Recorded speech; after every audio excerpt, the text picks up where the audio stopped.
खुशहाली, well being, ये एक ऐसा शब्द है ना, जिसकी तलाश में हम सब लगे हुए हैं। लेकिन जरा सोचिए, क्या हो अगर इसे पाने का रास्ता बाहर की दुनिया में नहीं बल्कि हमारे अंदर ही हो। आज हम मिस्टिक और योगी सद्गुरु की टीचिंग्स के जरिए खुद को समझने के एक बिल्कुल अलग नजरिए को एक्सप्लोर करने वाले हैं। और देखिए, हम यहाँ किसी बिलीफ सिस्टम की बात नहीं कर रहे हैं, नहीं। हम तो एक ऐसी टेक्नोलॉजी को समझने वाले हैं जिसे एक्सपीरियंस किया जा सकता है। तो ये जो हम आज बात कर रहे हैं, ये असल में सद्गुरु की कोर टीचिंग्स का एक सार है कि कैसे इनर हार्मनी पाई जाए और इंसान अपनी ट्रू पोटेंशियल को कैसे अनलॉक कर सकता है। तो चलिए इस पूरे कॉन्सेप्ट को समझने के लिए एक कहानी से शुरुआत करते हैं। एक ऐसी कहानी जो इंसान की एक बहुत ही फंडामेंटल प्रॉब्लम को उजागर करती है। और ये कहानी है 4 तरह के योगियों की। तो ये 4 योगी कौन थे? पहले थे ज्ञान योगी, जो ज्ञान के रास्ते पर चलते थे।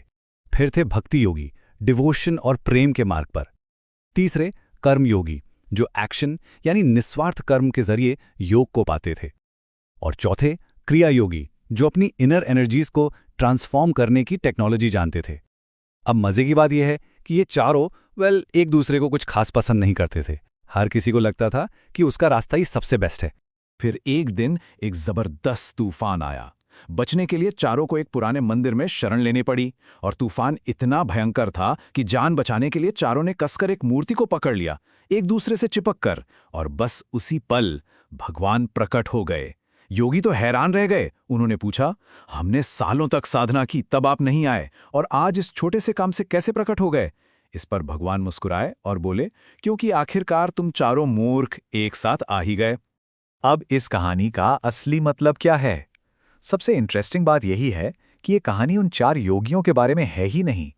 ये कहानी हम सबके बारे में है। हमारे अंदर जो लगातार कॉन्फ्लिक्ट चलता रहता है, ये उसके बारे में है।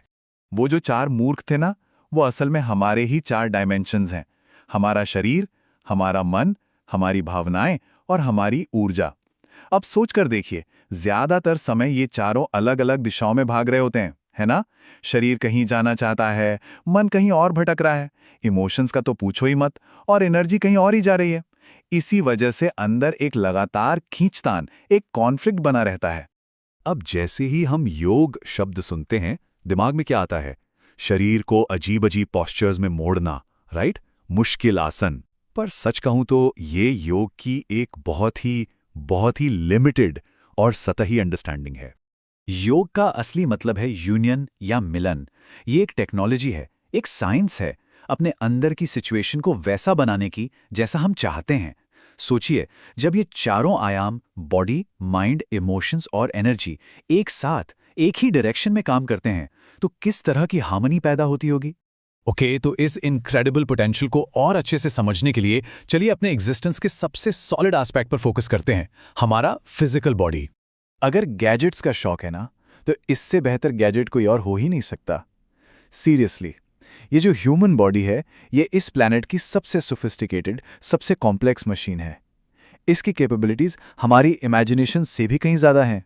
लेकिन ज़रा एक मिनट रुककर सोचिए, वो सबसे मिरेक्युलस, सबसे चमत्कारी काम कौन सा है जो ये मशीन हर रोज, हर पल करती है? देखिए, एक केला खाया और कुछ घंटों में वो केला आप बन गया। मतलब a piece of fruit literally becomes a human being. ये क्या दिखाता है? यही कि जो सोर्स ऑफ क्रिएशन है, जो इस पूरे ब्रह्मांड को बना रहा है, वो हमारे अंदर ही काम कर रहा है। हर दिन, हर पल ये मिरेकल हो रहा है। तो सवाल ये उठता है कि अगर क्रिएटर की इतनी जबरदस्त इंटेलिजेंस हमारे अंदर काम कर रही है, तो फिर इंसान इतने इनर कॉन्फ्लिक्ट में क्यों जीता है?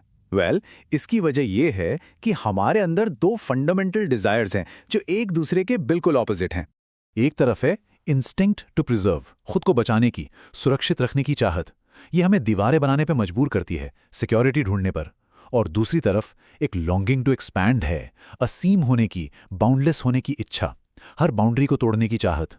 और इंसान का सारा संघर्ष बस इन्हीं 2 ताकतों के बीच फंसा हुआ है। तो क्या हो अगर हम अपने इस शरीर को एक रुकावट, एक बैरियर की तरह देखना बंद कर दें और इसे एक गेटवे, एक दरवाजे की तरह इस्तेमाल करना सीखें? इन्फिनिट पॉसिबिलिटीज का दरवाजा।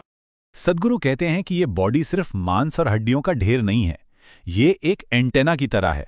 और अगर अगर इसे सही पोजीशन में रखा जाए, इसे अलाइन कर दिया जाए, मतलब अगर वो चारों मूर्ख एक साथ आ जाएं, तो ये पूरे के पूरे एग्जिस्टेंस में जो कुछ भी है उसे ग्रास्प कर सकता है, उसे फील कर सकता है।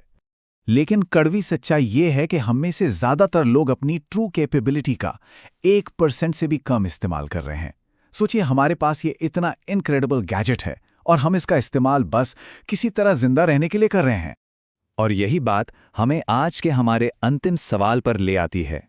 जरा सोचिए, अगर किसी इंसान का शरीर, मन, भावनाएं और ऊर्जाएं सब कुछ परफेक्टली अलाइंड हो जाए और वो अपनी बची हुई 99% पोटेंशियल को अनलॉक कर दे, तो क्या क्या पॉसिबल हो सकता है? और ये एक ऐसा सवाल है जिसका जवाब किसी किताब में या कहीं और नहीं, बल्कि सिर्फ एक्सपीरियंस में ही मिल सकता है।